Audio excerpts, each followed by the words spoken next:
Speeding. Speeding. Speeding.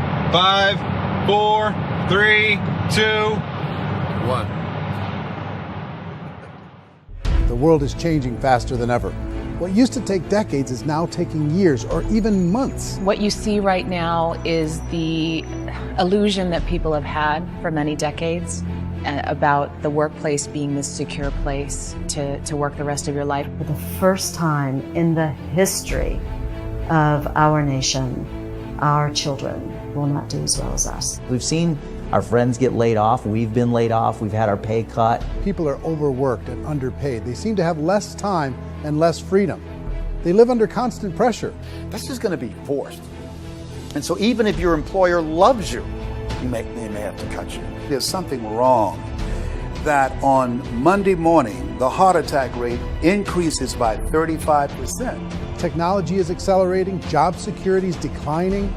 It just doesn't seem like the old models of making a living are as reliable as they used to be.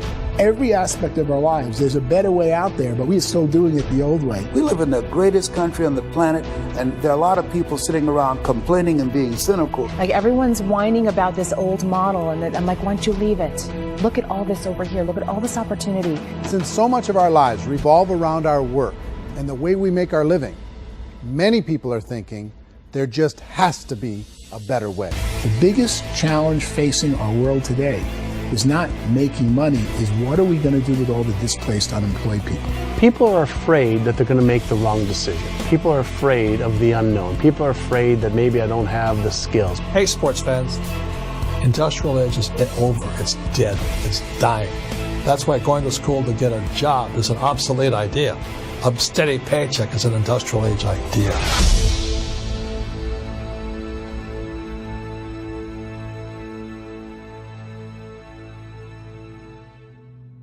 It's the search for answers that has brought us here together today.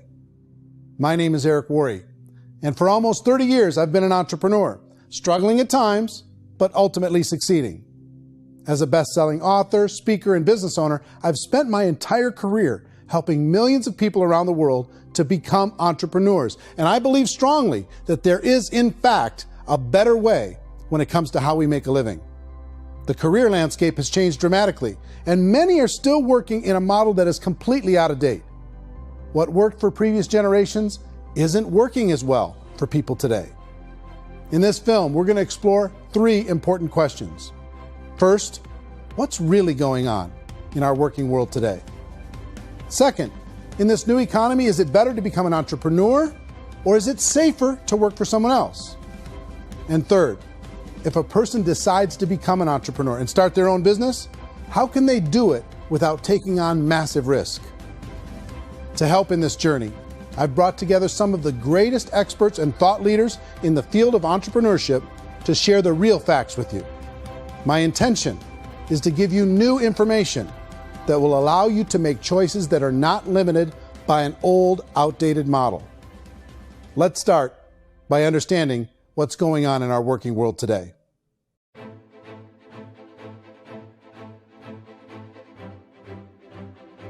Let's look at unemployment. 30-40% of the people are honestly not working, but would be working. What our government does is if you haven't found a job in 6 months, we don't call you unemployed. We pretend you dropped out of the labor force. I've often said that unemployment, particularly structural unemployment, that's unemployment due to technological changes, is the first sign of economic growth. Think of it, 10 people live on an island. They go out every day and fish. One day, new technology shows up. A missionary brings them a net.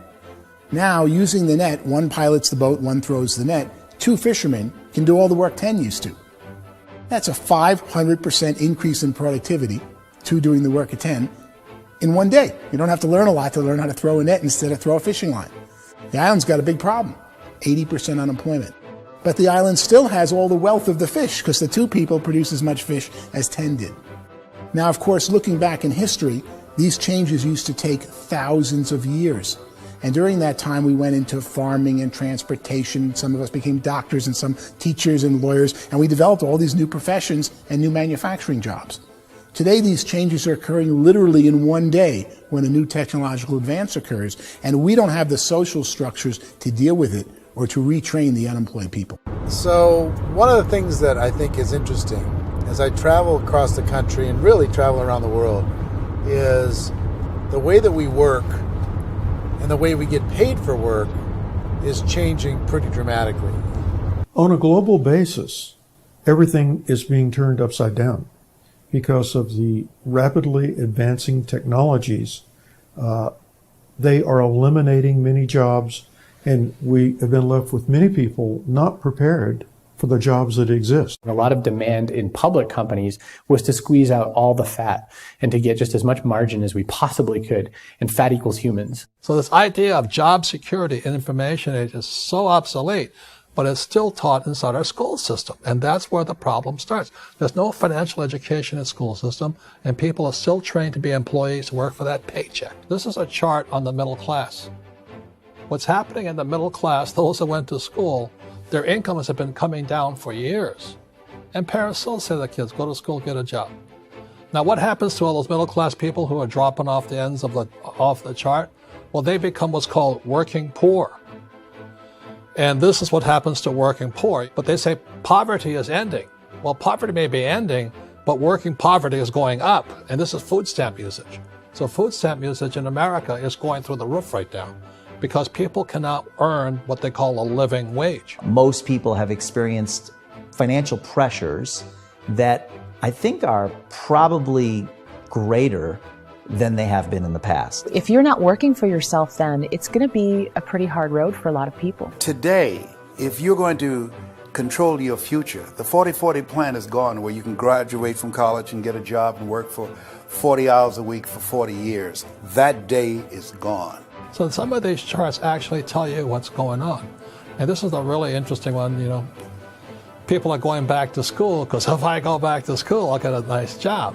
But this is what's happening to, it's called Sallie Mae, which is the student loan guys. Student loan is going through the roof. It's now over $1 trillion, and student loan debt is worse than credit card debt.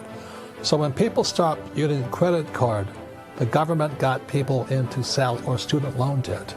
And the problem with student loan debt is you can never be forgiven.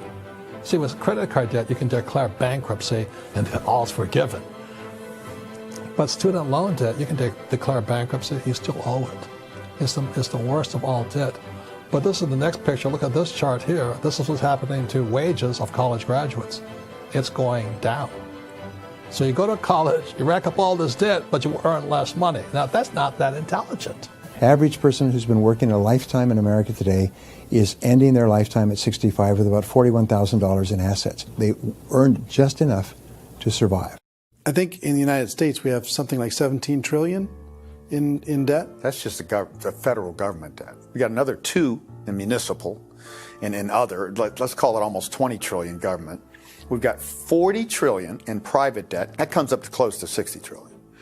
When you then add something we never had before, what you were talking about, when we look at the unfunded portion of Social Security and primarily Medicare, Medicaid, that, at the most conservative estimates from outside firms, Kleiner Perkins, 67 trillion and growing. That's more than all our other debt. There's less conservative estimates that say it's 84 trillion or higher. I added up conservatively $127 trillion in total debt. Debt is a financial drug. When you take it to excess, it's like taking a drug. Yeah, it makes you feel better, it enhances your performance, but at a huge cost, eventually it kills you. And so that's what happens. We keep doing more and more debt, and you get less and less results, just like a drug, until the debt gets so high that it crushes the whole system. That's where we're at, 8.2 times GDP. You know who I feel sorry for? I feel sorry for the person who dreads going to work, who is sick to their stomach on Monday morning, who hates their alarm clock, who gets a little glimmer of hope on a Wednesday because it's hump day and says, thank God it's Friday. And they live for those 2 days a week where they get to be themselves and they don't have to be around people they don't like, and they don't have to play the political game in the office, and they don't have to live this half life. The person that works 50 weeks a year just to be able to have the 2 weeks for vacation. And you know what happens to most of them nowadays? They don't have a vacation. They have a staycation. They have time off of work, but they don't get to go where they want to go because they're overextended. They've got all this debt. They got all this situation. They hate their alarm clock. They can't sleep until they're done. They have to spend most of their life in traffic. I feel sorry for that group of people because there's a better way. They just don't know it. I see this really interesting attempt at rugged individuality in a 6x8 rectangle. And I feel like you're all the same, except for the little push pins of the pictures. There's different pictures. Yours is named Jenny and his is named Sujara, but it's the same people. And this is how they are, and they're just like the zombies, and there's no joy in there, there's no fun. There's always like the wacky woman who decorates her cubicle, and that's the most she can do there. You got to give her credits, right? The wacky cubicle woman. The basis for their life is worry. I'm worried, you know, maybe I'll get fired. I'm worried maybe my company will go out of business. I'm worried I can't keep spinning the plates on paying the bills. I'm worried about how do I send my kids to college. I'm worried, what if the transmission of my car breaks? That's, you know, 2 or 3, I can't fix it. People live in a sea of worry, and it eats at them. Those signs that people held up during the Depression didn't say looking for gainful employment in a cubicle. It said looking for work. Work is what we're looking for. Job is just a unit of measurement. Work is what we're going after. It's time to look in the mirror and say, it's not the economy, it's my economy. It's my little world of where I am. I need to improve. I'm not going to wait for the economy to come back because, frankly, the economy is doing great in this country. So I'm here on Wall Street, the financial center of the universe, the financial capital of the world. This is where most people's money goes to at least be held for a time, right? With interest rates in banks being effectively zero, and many experts are predicting it's going to stay at zero for the next 10, 20, even 30 years, people feel like they don't have any choice but to put their future into equities, to put their future into the hands of other people on this stock market, and hope that the stock market goes up, hope that the stocks that their advisors pick or that they pick goes up. That's one way to go, I guess. It's my personal belief that if you put your future into the hands of yourself, in other words, you have earning power by yourself, I think you're a better investment than these guys. I think you controlling your future is a better option than handing over your retirement to these guys. The average household income in the United States is approximately $50,000 a year, what they call the middle class. To reach the top 25% of income earners, you need to earn at least $90,000 a year. To reach the top 10% would be a household income of $140,000, the top 5%, $190,000, and to be in the top 1%, you'd need a combined household income of at least $380,000 a year. So here's the question. What do you think would give you the best chance to move up and get to the top 10%, the top 5%, the top 1% or beyond? In my opinion, and in the opinion of many, many experts, the answer is to become an entrepreneur, to become your own boss. I think you have to be a business owner. I can't, the only time I ever say to someone it'd be great to be an employee is when they've already told me they've surrendered. I only tell people who are wounded spiritually that they should be an employee. And it's that feeling that you get when you pick up the backpack off the little Cub Scout and say, "Don't worry, little guy, we'll get you back to the camp." You know, it is in no way a kindness when I tell someone they'd be a great employee. The other status symbol really increasingly is lifestyle. And people who can own their own business, maybe even work out of their house, that I tell you, people admire that. Like, gosh, I wish I could do that. The spirit of the entrepreneur is to be a risk taker and to be resourceful and unstoppable and to have a vision of yourself beyond where you are and not willing to settle for life as it is. Think about the great entrepreneurs. They're visionary. They have heart. They're willing to do today what others won't so they can do tomorrow what others can't. Personally, I don't think of the new economy, the old economy. I create my own economy. The entrepreneur's in control. I decide what the economy is going to be like. In the world of entrepreneurship, there are no limits. you can make as much as you want, depending on how much you want to work and how smart you are and how great a team you put together. There's no more lifetime rewarding business than being an entrepreneur.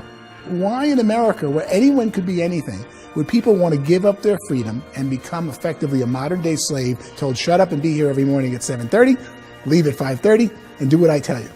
If people decide to become an entrepreneur and work for themselves, they have some traditional options, but they're riskier than you might think. Any kind of a retail business, retail build-outs, is extremely expensive. Even just these small little yogurt stores where they're putting little yogurt machines and you get all the different flavors, you're spending $200,000, $300,000, $400,000 to open a yogurt shop. I would love to buy a Dunkin' Donuts, but it's $500,000 or so to start. I don't quite have that just-in-case money. Risking lose it all, and most guys do 2 or 3 times, and even big guys like Branson, because I'm such a fan of his, half his companies don't work. If you make $1 million, your problems are going to go. If you make $1 billion, your problems are really going to go. Just the opposite. You and I know when you're making $1 million, you get $1 million responsibilities. You make $1 billion, you got 1,000 times $1 million responsibilities. And most people say, I'd love to be my own boss. 70% of Americans would love to be their own boss, according to recent polls. But they don't know how to get there. Because what are you going to do? One, you could buy an existing business. If somebody's selling an existing business, you have to ask why. Usually because it's probably hard. It's probably not making as much money as they hope. 2, they could buy a franchise. A little less risk, proven system, but it's expensive to be able to do that. 3, they could start something from scratch. And that's where a lot of people feel like, I don't have the chops to do it. I don't have the money. I don't have the product idea. I don't have the expertise. I don't have whatever it's going to take to be able to get there, and I can't risk my family to do it. So, 4th, they could become an investor. A lot of people in this town invest to try and figure out a way, but you got to be pretty smart with that game too, right? Venture capitalists, who are the very best and most sophisticated in investing in new breakthrough businesses, make it on 1 out of 11. That means 10 out of 11 are mediocre or fail. Most of them fail. That's the risk there. An angel investor is lucky to get 1 out of 15 or 20. A business is a team sport.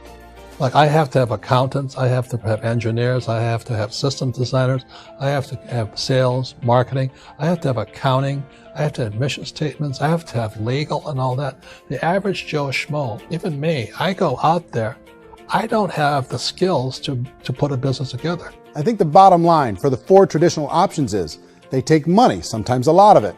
They take expertise, and they take time.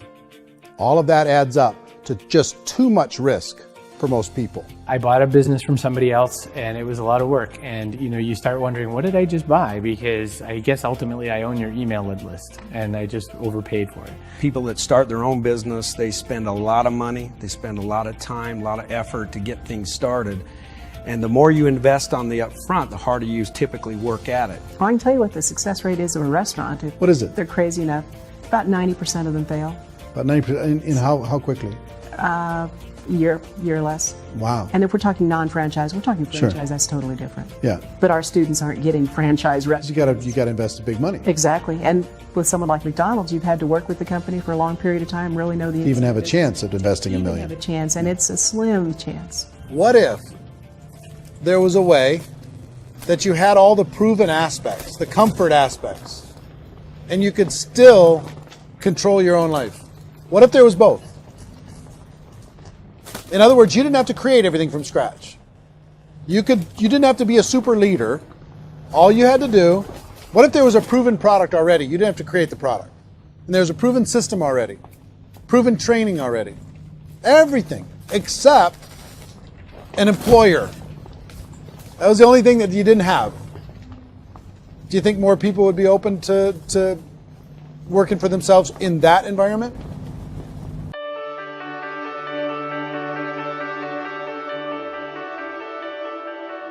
In our search for a better way to make a living, we've come to the conclusion that becoming an entrepreneur is actually safer than being an employee. And through our look at the entrepreneurial options, one particular path kept coming up from expert after expert. And I think most people will find it surprising because it's certainly a non-traditional business model. That model is for people to start their own business and become an entrepreneur through the creation of a network marketing business. Some people call it direct selling because the product is being sold directly from the manufacturer to the end consumer, cutting out the middlemen. Other people call it multi-level marketing, or MLM, because there are multiple levels of commissions paid. The most common term today is network marketing, because network marketing best describes using a large group of independent distributors, independent entrepreneurs, to move a product or service more efficiently. So my friend here, Donald Trump, and I, we always write about the network marketing industry. And the reason we support the network marketing industry is because it really is a business school for entrepreneurs. Because most people come out of school looking for a paycheck. Oh, that's terrible. I went to network marketing like that. I think if it didn't exist, we should invent it. It is that good. I think direct selling is a great way to do business today. It's very easy to get into that industry, and you can be self-employed, be, in effect, an entrepreneur. When we see multi-billionaires adding network marketing companies to their portfolio of companies, that would be a clue. When we see people who are very famous authors and very famous business people endorsing the industry, that would be a clue. These network marketing companies aren't $50 million companies. They're billions and billions of dollars. They lead the stock market. They're major companies. When we're going to get it? You know, and you're going to school to work for a paycheck. But if you want to be rich, be an entrepreneur. And network marketing gives you the spirit to be an entrepreneur. A traditional company will spend up to 50% of their total revenue on marketing. Network marketing companies use a different approach. Instead of having all that extensive marketing expense, they utilize a network of independent distributors to do the marketing for them. Now, why do they do this? First, because word-of-mouth advertising is so much more effective today than traditional media advertising. Second, some products need to be explained or demonstrated, and an independent salesperson can do that more effectively than an ad campaign. Third, it's completely efficient. The company only pays for the marketing of their product if a sale happens and not before.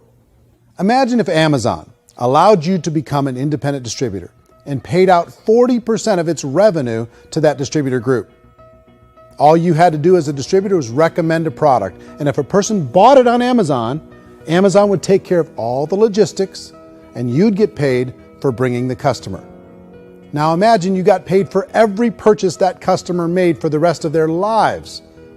Well, Amazon doesn't offer this option, but network marketing companies do. 85% of all buying decisions in our society are made as a result of word of mouth or reputation.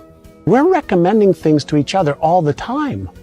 You know, who's your dentist? Who's your doctor? Who's your lawyer? What detergent, are you using? What legal system are you using? What product are you using? We're talking to each other about the things that we love anyway. When you go into a big box retailer, you're lucky if the clerk looks you in the eye, much less gives you any detailed or accurate information about what you're purchasing. So of course, this personal information, this education coming from a friend, a neighbor, a relative, or even a stranger, but one who has experience with the product is extraordinarily valuable. As a matter of fact, network marketing can educate consumers probably better than any other form of marketing. It certainly can do better than advertising, because advertising usually has a certain hype to it, and you can only get limited information. So, network marketing trumps advertising. If you were a typical sales company and you wanted to sell $1 million a month worth of product, you might go find 100 superstar salespeople. The quota would be $10,000 a month. So network marketing as a distribution system just flips the numbers. So we use 10,000 happy, raving fans of a particular product, and we don't concern ourselves so much with how much product each one of them individually sells. If they sell just $100 or $200 a month, and there's 10,000 of them, you're selling $1 million to $2 million a month worth of product. And that's the best way I can explain how network marketing works. This is the marketing arm of the company. There's not money being wasted on bricks and mortar. There's not money being wasted on inventory that's sitting stagnant somewhere. There's not of employees standing around that don't have customers. These are people that are going to connect with customers. These companies allow people to become independent distributors for extremely low cost and with no minimum time or sales quota. Essentially, they own their own business and can provide as much or as little sales as they choose. In other words, the distributor gets all the benefits of traditional business ownership without the risk. The advantage of network marketing is the ease of entry, the low risk, and the low startup cost, because almost everything else has very high risk. You can get in for a minimal investment. You're buying into a system that's already been proven, products or services that have been proven to work. The keys to network marketing is providing an opportunity for the masses to get involved, providing an opportunity for the average person who doesn't have the resources to start their own business. All of this so far is fairly straightforward, but network marketing offers another benefit, and it's this benefit that makes it so interesting for entrepreneurs. Network marketing allows a distributor to build their own network of other distributors and then compensates them on the sales created by that entire group. Direct selling is, at its base, very simple. It's the sale of a product or service to an individual on a face-to-face, one-on-one basis, just the way we're talking right now.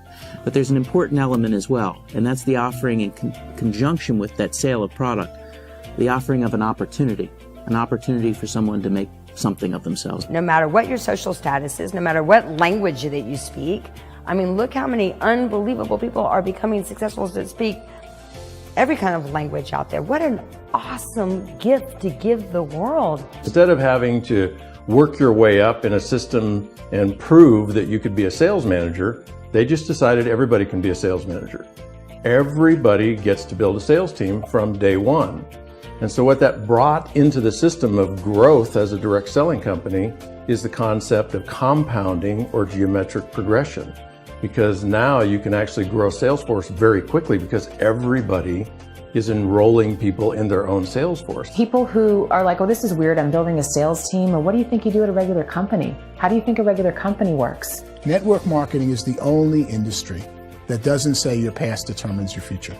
It looks at your past and says, okay, now what can we train you to do so you can have a great future?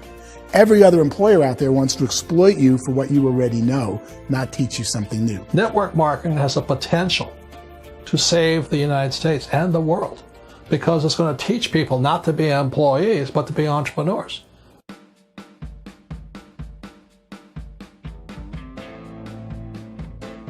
According to the Direct Selling Association, if you add up all the network marketing companies around the world, they combine to do over $178 billion a year in retail sales.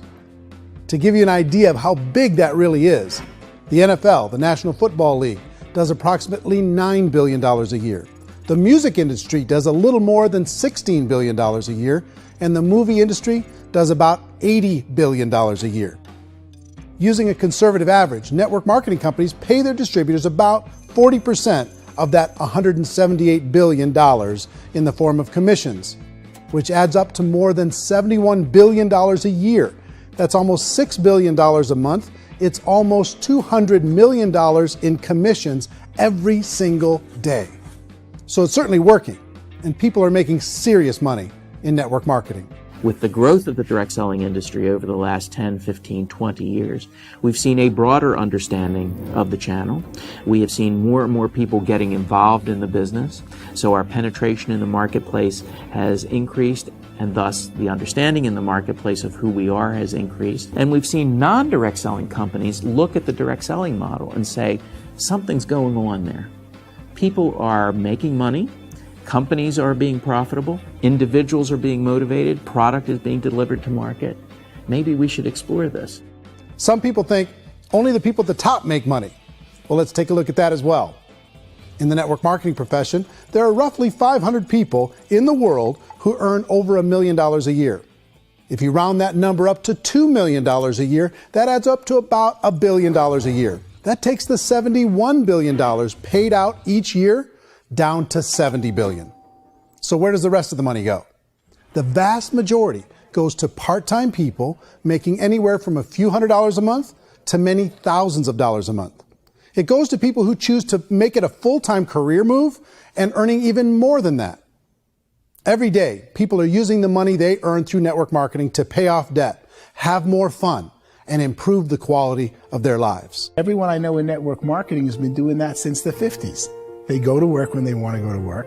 They stop working when they want to take time with their children to have a leisurely breakfast and discuss issues and drive them to school. They go back to work when they get home, wherever they're working out of. The biggest thing that I've seen is people that have become much happier in their life. MLM has probably made more millionaires of more people in more countries, and I've spoken to them in 67 countries, than any other single form of business, starting from nothing. If they have a choice between working a job for the next 10 years or working a network marketing business for the next 10 years, the result of working the network marketing business will be better.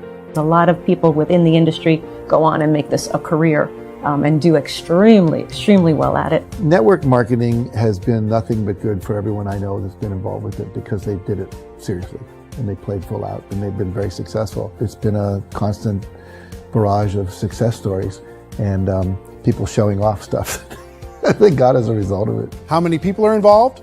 Approximately 16 million Americans and 96 million people around the world are currently participating in network marketing. And in a recent poll, 82% of those people report a good, very good, or excellent experience with network marketing. So people are happy.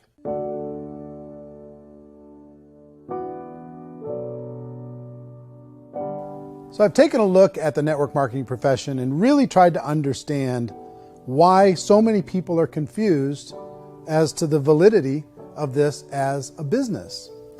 One is this pyramid shape. People get really messed up with this pyramid. Oh, it's one of those pyramid things. So I just think there are a lot of haters out there who really don't understand the industry and say, oh, it's a get-rich-quick scheme. It's a pyramid. Well, corporate America is a pyramid scheme. You know what I mean? It goes like this. You have thousands of MBAs, let's say working for Ford or General Motors or Coca-Cola. If all these MBAs, they're all trying to get to here, that's a pyramid. Only one guy's going to make it. Every 10 years, one's going to make it. Whereas you look at network marketing, it's like this. So you're here, and your job is to develop other CEOs coming up behind you. So it's an inverse pyramid. In network marketing, it's a very simple concept. If you sell product, you get paid. It is paid based on production. There is no first mover's advantage. There is no investment component where the more somebody spends, the more they're entitled to make. So the two are polar opposites of each other. It doesn't matter what shape the company is or the compensation plan is shaped, whether it's a circle or a pyramid or a triangle or a trapezoid, it doesn't matter.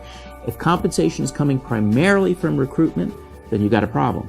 On the other hand, if an operation is basing their compensation to participants on the basis of sales, even when those sales are generated by people you've recruited, well, then you're a perfectly legitimate enterprise. That's the legal test. It's the practical test. Another issue that's been true in the past that is no longer true now is people used to be in network marketing loaded up with products that they couldn't sell and they ended up a loser. They ended up with a bunch of product in their garage. They ended up with a bunch of products sitting in their kitchen shelves or whatever. And they thought they could sell it and then they weren't willing to or able to sell it. And they ended up with a bunch of stuff and they were bitter about it. There was this thing called front loading where you had to buy if you bought $25,000 worth of product, you got better commissions and all this.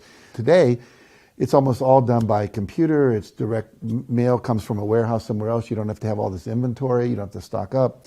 It's a paperless world now. Most of it's done online. You have a back office. It really works. And the technology has changed everything. Third issue is people start talking about 99% of people in network marketing don't make any money. Well, we've talked about that over the course of this journey together.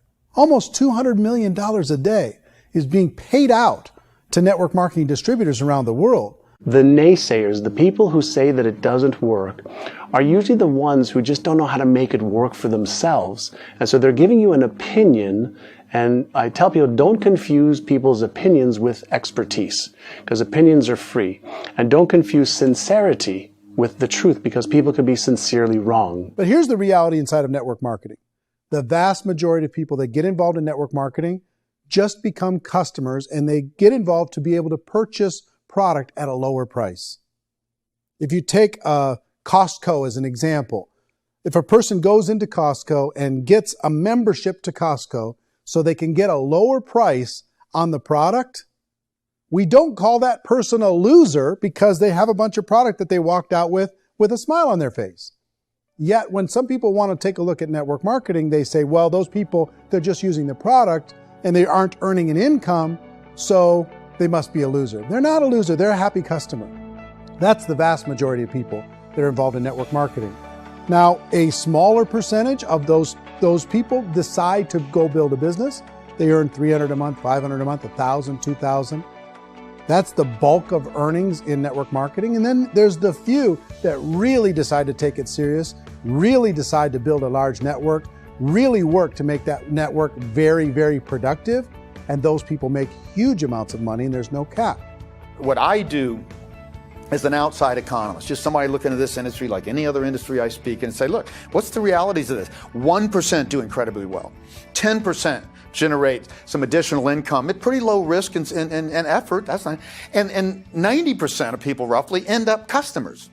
One thing that I think is real when it comes to people's perceptions about network marketing is people put this, and distributors, I think, involved in network marketing have some responsibility for this. They have sometimes unrealistic claims about the product or about the income. Most people who become distributors, they want the money, they want to be successful, but they don't have the skills. They don't know what to do. And when people don't know what to do and they're in a new business, they're scared. And when they're scared, they panic and desperation kind of sets in. So they think everyone they talk to has to get in. So if I talk to you and you say, well, no, I don't have time to do that, they're like, no, I need you. You have to do this or I won't be successful. So I start clawing on you. I start that desperation. So then I start making claims about the product, which are not appropriate, probably not even true. Or I start saying, let me show you how you can make all this money and you don't have to do anything, Eric. And so you just totally misrepresent the opportunity, and you're clingy with people because you think you need everybody to be successful, and you don't. You know, one of the messages that I try to deliver most forcefully to companies as well as salespeople in direct selling is that you don't have to overpromise. The reality is in network marketing, there's a lot of hard work involved. There's a lot of effort. You're going to have to develop yourself. It's a business like anything else. It's going to take some time, but in my opinion, it's better.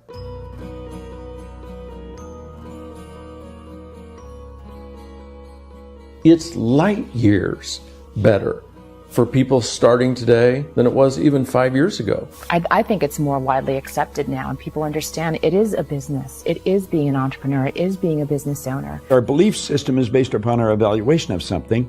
And frequently, if we reevaluate a situation, our belief about that situation will change. The industry has changed and it's grown up. It's totally transformed. You've got young people today that have grown up with social media, and they understand networks. They understand how people are connected through technology, and they understand how money flows through those networks. So when they see network marketing, they don't see it the way their parents saw it. And we've all learned, the larger industry that you represent, has all learned from those mistakes and flaws and errors that have happened early on. Early algorithms didn't work the right way. That's all fixed. It's like when they design a computer program, they design the program, then they run it, and then they go back through and they debug it. The MLM industry has been debugged. This is the day of being virtual, being able to run a business from your mobile phone. I mean, it's incredible. Companies are getting smarter. They're implementing more consumer protections. They're implementing more compliance training. They're doing more with respect to product research. If you do get involved and you make purchases of inventory, even on a voluntary basis, if you decide that this business is not for you, you can leave and have that inventory repurchased by the company. There's no other business that offers that kind of protection on a voluntary, self-regulatory basis.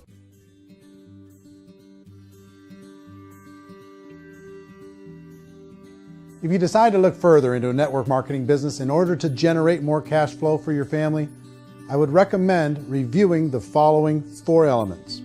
First is the product or service. And on the product or service, I would ask 5 important questions. 1, do you like it? Is it something you would feel comfortable sharing with others? 2, is there a recognized need in the marketplace? It's hard to create a need if one isn't naturally there. 3rd, does the product meet that need? Does it solve a legitimate problem for consumers? And 4th, is it priced to sell? Can it compete in the marketplace? And fifth, is it priced for profit? Is there enough margin for the company and the distributor to be able to generate income for the long term? If you can answer the questions on the product to your satisfaction, the next element to consider is the company itself. Is it well run? Do you believe in the founders or the management team? Do you feel they have what it takes to go all the way? See, it doesn't matter how good the product is if the management can't take care of the company. Good management can change with the times. They can handle adversity. They can make good decisions. Make sure you choose a company that can serve you for a long time. The third element to consider is the compensation plan. And with that, there are 3 important things to look at.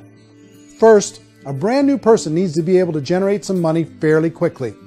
It may be an obvious reason, but you can probably imagine the ripple effect of a distributor getting involved and having even a small victory fast. That can only help with the overall success of the organization. Second, a person should be able to develop a moderate part-time income in a reasonable period of time. As they develop their network and as their sales grow, they should be able to enjoy more benefits. And third, for the people who are really serious, for those who decide to really go pro in the network marketing profession, there should be the possibility to make a serious full-time income if they work hard and are committed to developing their skills. If you're comfortable with the product, the company, and the compensation plan, the last thing you should look at is the support that will be made available to you. Does the company have a website? Does it have a solid online reporting tool? Do they have comprehensive training available? Do they host events to help you build your business? If you decide to do this, what kind of a support system can you plug into? Choosing a network marketing company is a personal decision. But evaluating the 4 elements of product, company, compensation plan, and support is a great place to start. Is the company promising that you're going to get rich quick or that you can make a lot of money without a lot of effort? That's a red flag.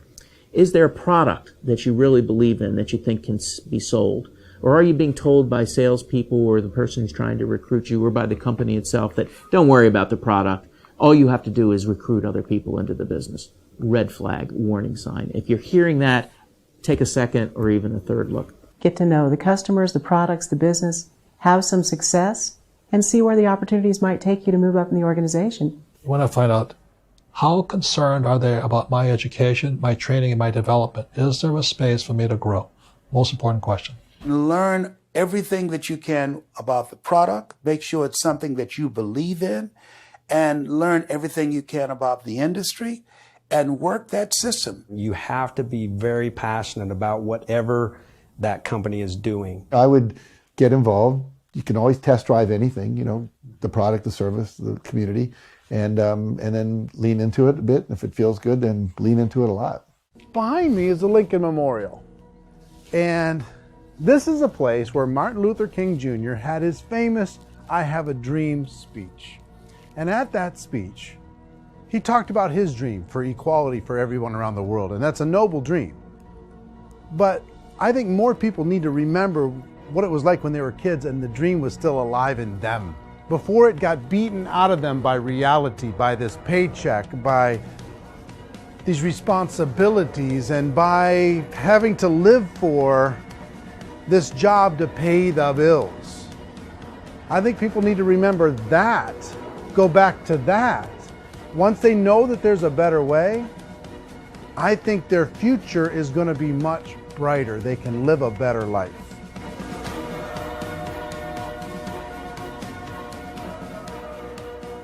So if you're considering getting involved in a network marketing company, let me offer you just a few pieces of advice. First, network marketing isn't perfect. It's emotional, it's challenging. Like any entrepreneurial venture, it can have its up days and its down days.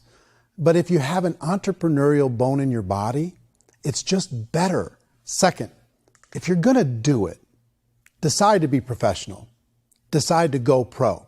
It's better to do that than just be this amateur sticking your toe in the water.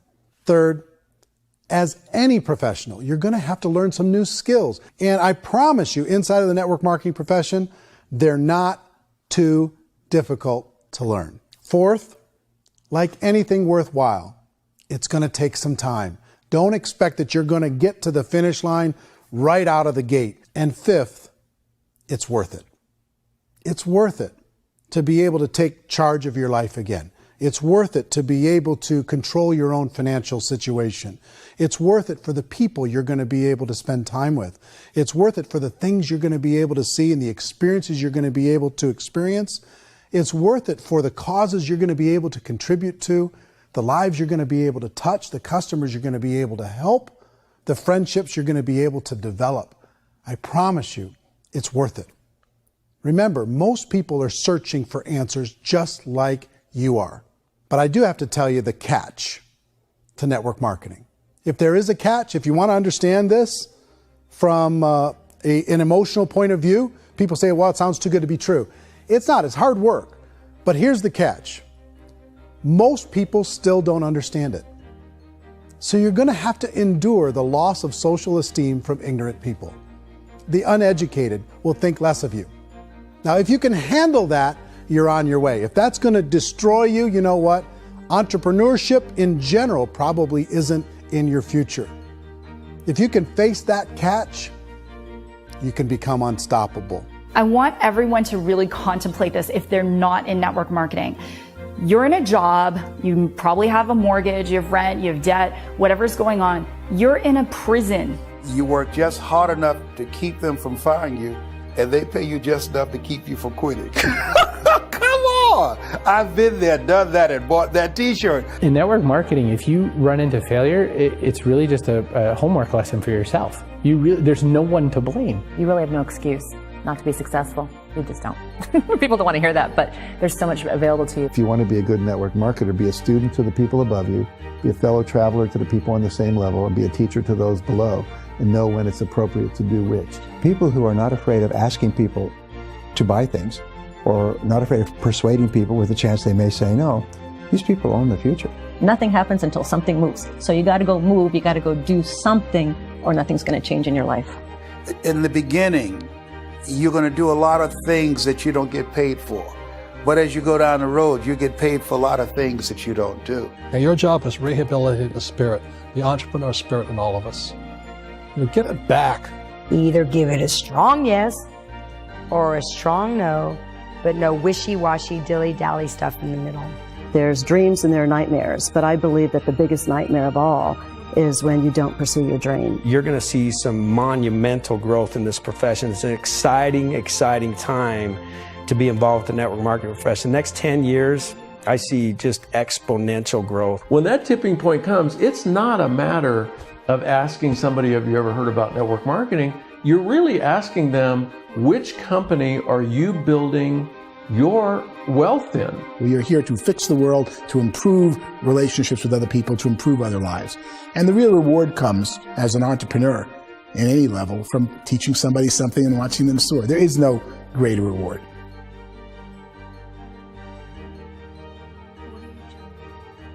Life's too short to spend it living someone else's dream instead of your own. It's too short to spend it living at a fraction of your potential. Can being an entrepreneur be a challenge at times? Sure. But here's what you get in exchange. It can be yours. Something that you built, something that you created, something that you made happen. This balloon represents your dream. It represents entrepreneurship. My wish for all of you is that you would reach out and grab it. The choice is up to you.